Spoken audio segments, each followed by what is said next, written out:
ഇന്നൊരു കുട്ടി വ്ളോഗാണ് കേട്ടോ. എൻ്റെ നെയ്ബറിന് ഞാൻ ഗിഫ്റ്റ് കൊടുക്കാൻ വേണ്ടിയിട്ട് ഡ്രസ്സ് എടുക്കാൻ പോയതാണ്.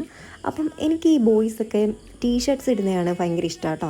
എന്ന് വെച്ചാൽ ഫുൾ കൈ ടീഷർട്ടൊക്കെ അടിപൊളിയാണല്ലോ. അപ്പം നമ്മുടെ വള്ളിക്കാറുള്ളൊരു നല്ലൊരു ഷോപ്പിലാണ് കേട്ടോ പോയത്. ഇവിടെ അത്യാവശ്യം ഫേമസ് ആയിട്ടുള്ളൊരു ഷോപ്പാണ്. മെയിൻസിൻ്റെ അടിപൊളി കളക്ഷൻസാണ്. ടീഷർട്ട്സ് ആയാലും ഷർട്ട്സ് ആയാലും പാൻ്റ് ആയാലും എല്ലാ മോഡൽസും കിട്ടും കേട്ടോ.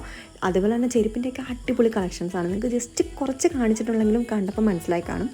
അപ്പോൾ അവിടെ നമ്മൾ അതൊക്കെ എടുത്തിട്ട് നേരെ അടുത്ത ഷോപ്പിലേക്ക് പോയി കേട്ടോ. ഈ ഞാൻ ടീഷർട്ട് എടുത്ത ആളുടെ അനിയത്തിക്ക് ഡ്രസ്സ് എടുക്കാൻ വേണ്ടിയിട്ടാണ്. അങ്ങനെ നമ്മൾ ആൾക്ക് ഒരു ടോപ്പും പാൻറ്റും കൂടി എടുത്തു. ഞാൻ വീഡിയോ ഒന്നും എടുത്തിട്ടില്ല കേട്ടോ, സംഭവം എടുത്തതിൻ്റെ ഒന്നും. അവിടെ നിന്ന് നമ്മൾ ഇറങ്ങിയിട്ട് നേരെ അടുത്തൊരു ഷോപ്പിലേക്ക് പോയി. ഒരു ഫാൻസി ഷോപ്പിലേക്കാണ് കേട്ടോ. ഞാൻ മിക്കപ്പോഴും ഇവിടെയാണ് വരുന്നത് സാധനങ്ങളൊക്കെ എടുക്കാൻ വേണ്ടിയിട്ട്. അങ്ങനെ അവിടെ നിന്ന് കുറച്ച് സാധനങ്ങളൊക്കെ വാങ്ങിച്ചു. ഈ കാണുന്നതില്ലേ 100 രൂപയ്ക്ക് 4 സെറ്റ് വരുന്നത് കൊള്ളായിരുന്നു കേട്ടോ. അത്യാവശ്യം എനിക്ക് ഇഷ്ടപ്പെട്ടു, കുഴപ്പമില്ല, നല്ല രസമുണ്ട്. അങ്ങനെ കുറച്ച് സാധനങ്ങളൊക്കെ വാങ്ങിച്ചിട്ട് നമ്മൾ നേരെ വീട്ടിലേക്ക് വിട്ടു കേട്ടോ. അപ്പോൾ അത്രേ ഉള്ളൂ, ബായ്.